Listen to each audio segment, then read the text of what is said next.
Origami, the art of paper folding. Hey artists! Today we are going to talk about origami, the Japanese art of paper folding. Now, in the past, I've had some artists who told me that they think that folding paper is quite a challenge. And you know what? Sometimes it can be. I've even had some artists use those dreaded words. You know the ones. I can't. But you can, because you can do anything that you set your mind to with more practice and more study and just trying, making the effort, doing the work. You can learn how to do anything you want. So we're going to talk today about origami, the Japanese art of paper folding. Hey artists, this video went a little long, so if you want to see something particular, check out the information below and you can see how far you need to fast forward to find it.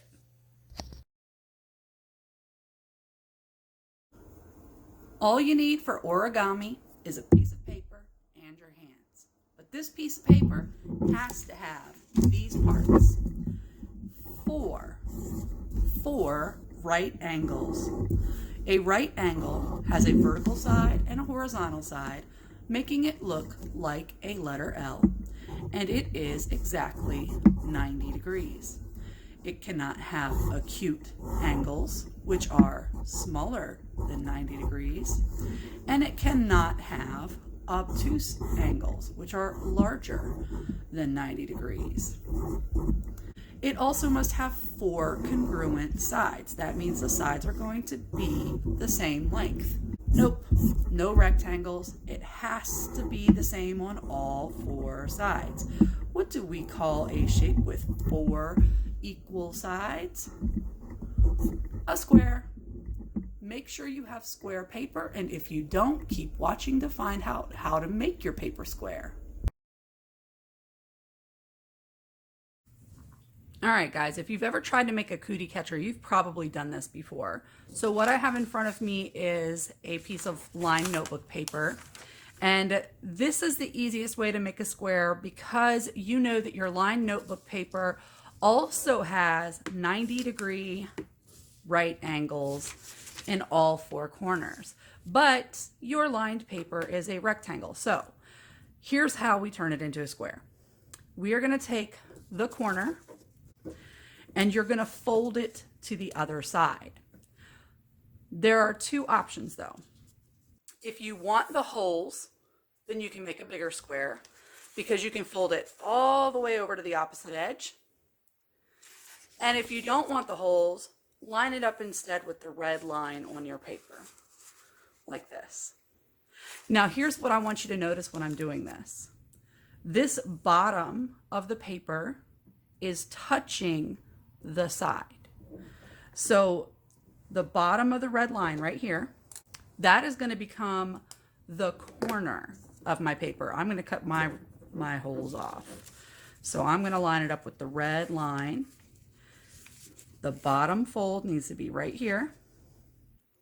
And the bottom of the paper is going to touch this red line. This is the easiest way to make your paper into a square. So once you've folded it over, where the paper's on top, where it's overlapping, you're going to cut right along that edge. Don't cut the edge off. You're just cutting right along that edge. And then for me, since I decided I don't want the holes and I lined the edge of my paper up with the red line instead of the actual edge of the paper, I'm also going to cut along that red line.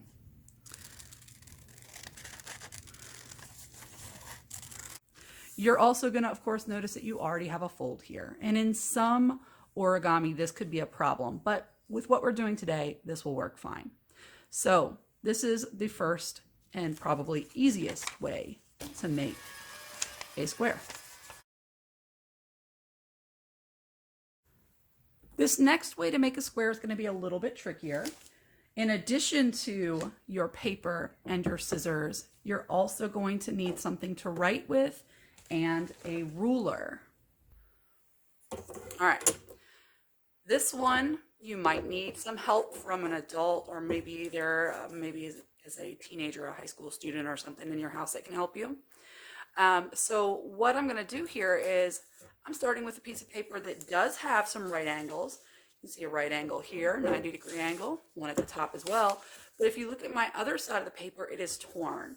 I wanted to show you this, especially because, you know what, guys? Just like we talked about in the other videos, you might be at home and not have a bunch of lined paper.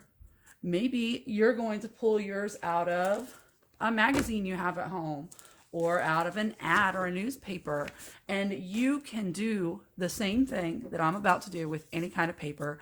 I'm only doing it on this paper so that you'll be able to see my lines better and see what I'm doing. So what I'm going to do is put the zero end of my ruler on the edge of my paper that I know is perfectly straight and flat. I'm going to line it up there. And then I'm going to use my writing tool. I have a pen. And I'm going to go as far across as I can. I think that to the 6-inch mark is pretty good. And I'm just going to draw a little line. So you guys can see right there, a little line. And then I'm going to move my ruler up the page, about halfway up. Doesn't have to be exact, it's not a science. And I'm going to mark it there again. Now, it is important, guys, that you mark yours where you can make the measurements the same distance across all the way up. So if, for example, I marked at 6 inches down here at the bottom, but then my paper was torn across going up at an angle in a diagonal line, if it ended over here, for example, well, I can't go 6 inches across my paper there. 6 is over here. If it's torn off to here, well, that's not going to work. I would want to go with a measurement that would work on my shortest end. All right, now you do only need 2 marks. They should be pretty far apart like I just made. And then I'm going to use my ruler to connect those, just like connecting the dots. So I've got one here and one here. I'm going to let my ruler touch them. I want the ruler all the way on the edge of my marks, not covering them up, not far away, just right on the edge of them. And then I'm going to lean my writing tool against my ruler, not on top of it, right against the edge, and drag it along the side of the ruler. Let me do it the other way so you can see what I'm doing. And even though I only made marks down here, you saw I actually drew all the way to the top. Okay? So remember that red line on the last piece of paper? Now I've drawn a black line there. It's exactly the same as before now. I can take this corner and fold it up to that edge. And then I can cut off the top and cut off the side. Now let's say though that you don't want this fold. Since I know that I used my ruler to mark where 6 inches was going across, I can also do that from the bottom or top edge. So if I go to the bottom and I line my ruler up again where the 0 mark, mine doesn't say 0, but it's this line right here, where the 0 mark would touch the edge of the paper. I just need to adjust a little bit here. So 0 mark to the edge. And then I go up to the number 6, make just a little mark. So my mark is right there. And then slide it over. So in this case, I'm going to go pretty much all the way across. And again, mark where the 6 is. So the 0 mark is lined up with the bottom, 6 here. Now I can do what I did on the side again. I can line up my 2 lines, my 2 marks, get my ruler all the way up next to them, not covering them up, not far away, and simply trace the line all the way across. And now instead of having to fold, I could just cut off my square here.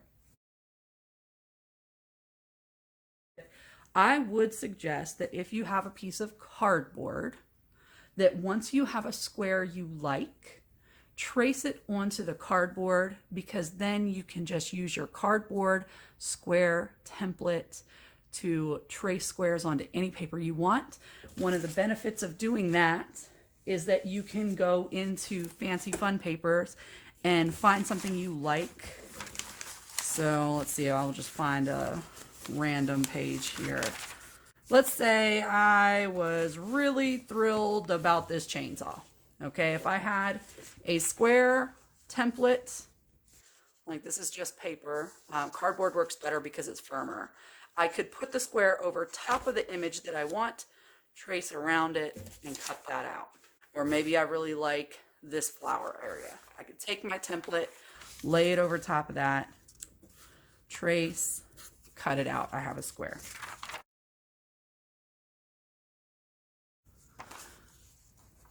Origami paper is not just square, it is also thin. Now, technically, you can use any paper you want, any paper at all, newspaper pages, book pages, magazine pages, copy paper, lined paper, construction paper, literally anything you have you can use. But because origami has a lot of folds, if your paper is thick or if it's sturdy, it is going to become harder and harder and harder to fold the more folds you make. So folding any paper one time, no problem. If I did it again, it's going to get a little bit harder because it's getting fatter every time, right? If I do it again, I notice that my paper is not lining up as nicely. It wants to push itself over. And every time I fold again, it becomes harder to fold. You can see how fat that is by comparison to a single fold. There's a fold there, kind of chunky, and here's a nice thin fold. Okay, so the more times you fold, the fatter that fold gets, the thicker it gets, the harder it is to fold. So it's a good idea to start with something that's thin. And that is why, instead of getting construction paper or cardstock or something out, I did get out some ads and magazines, because these have thinner paper. Maybe not the cover, but usually the pages on the inside of magazines are real thin. And then, of course, this is made on newsprint, so this is very thin. These are great papers to use for origami if you don't have origami paper. But again, you can use whatever you want.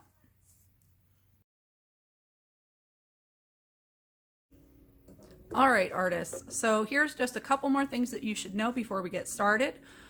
When we fold, there are 3 general commands that we use. We use vertical folds, that means up and down, like this arrow. We use horizontal folds, which are side to side, and then we use diagonal folds, which can go either direction, but it's kind of in between vertical and horizontal at an angle. Another thing that you should know, if you're ever looking at origami patterns, if you see dashed lines like this, those are used to indicate that a fold needs to be made. Now I'm going to draw dashed lines into areas that I'm folding just to help you see what I'm doing.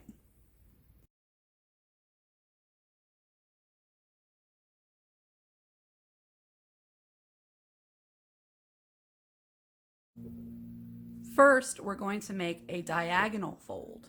Diagonal, remember, means at an angle, not straight up and down, that's vertical, not side to side, that's horizontal.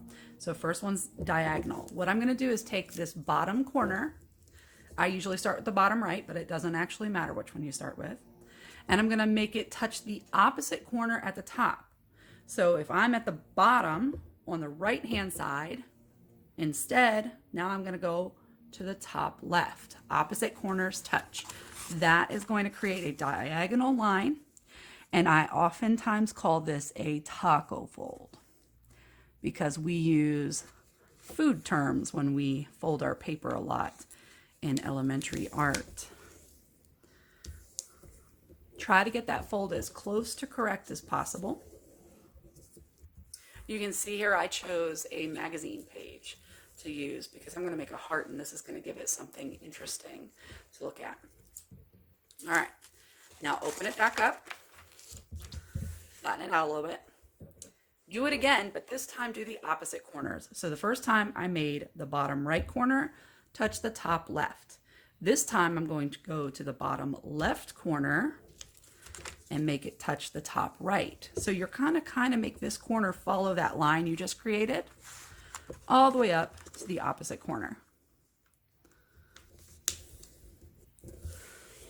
I always smooth it out. Make sure that your fold is not too fat. Press it down. Now open up your fold and flatten your paper a little bit. Turn your paper, rotate it so that it looks like a diamond. So far you should have one folded line here. So I'm going to add my dashes like I promised. One here.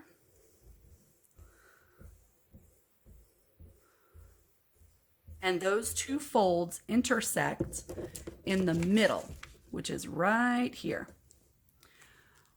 I'm going to take this while it's in the shape of a diamond and make the top point touch the middle like this.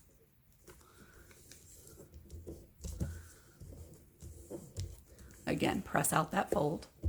Having nice sharp folds helps your origami to look nicer and crisper and neater. Now this should kind of look like a diamond on a ring. Take the bottom corner and make it touch the top. Now I'm going to go ahead and draw a straight line here just so you can see what I'm doing. This is where my fold is. Okay, when I take this bottom corner to the top, I want it to stay on the fold. I don't want it to go over here off to the side. I want it to travel up like it's going up the street. See it going up that dashed line? Chug, chug, chug up the street. Up, up, up, up, up until it meets the very top, and then fold it again. All right, now again, I'm going to trace where one of my folds are. There's a fold right here. Remember, you don't need to do this part. I'm just doing this to help you see what I'm doing. Now this part can be a little bit tricky.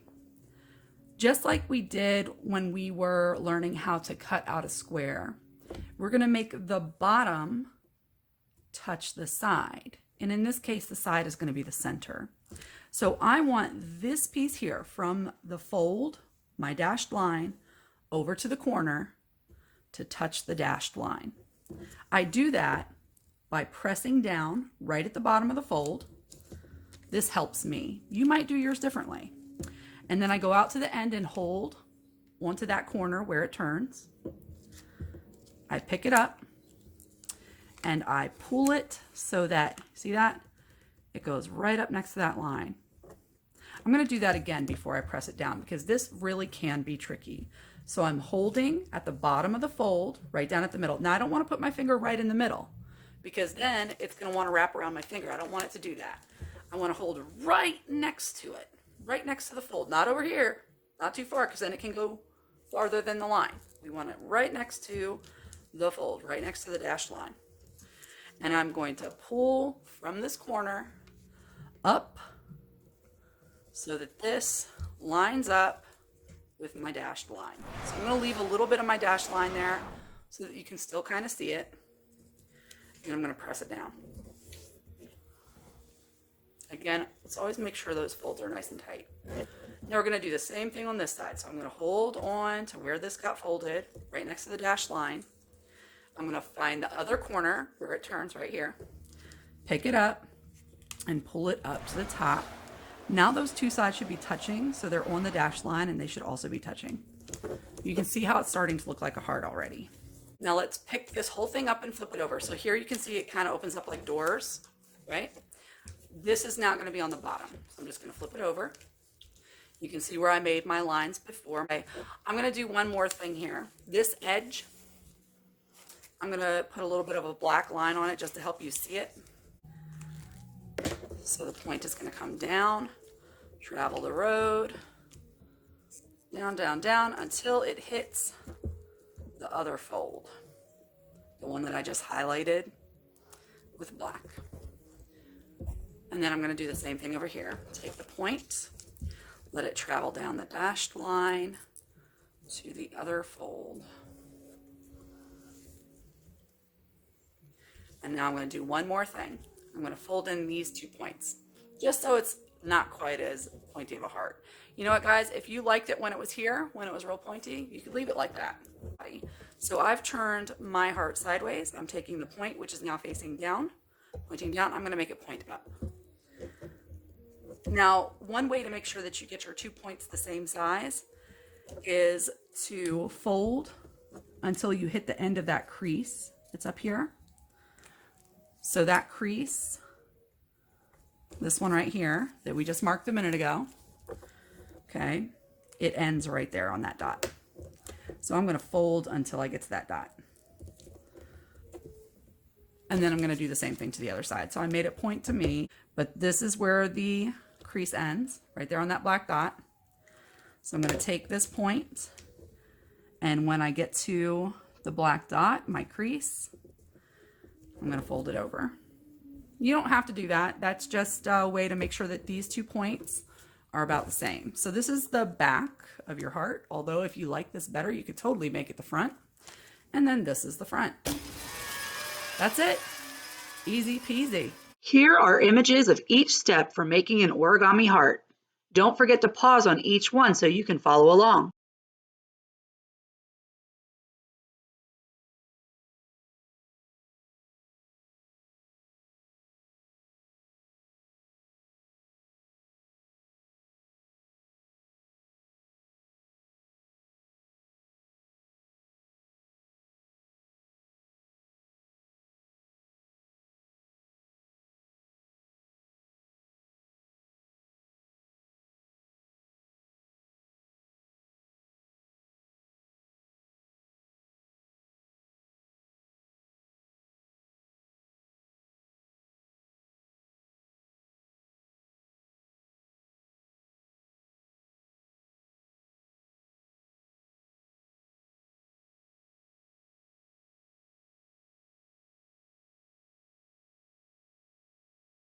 Every time I make one of these videos, I'm going to make the next piece of origami a little bit more challenging. So if this one was a challenge, practice it a few times before you try the next video. All right, artists, I hope that you had fun with this. Practice making some origami hearts, maybe teach somebody else how to make them, or if you're already an origami pro, maybe take the time to make your own video of a how-to, or to teach somebody the things that you know how to do. Remember that you can take things like this and add them to other things, like you can make cards for people and glue them on the front, or even make this into a card, maybe put a message on the inside. Make it your own, have fun, and I'll see you next time.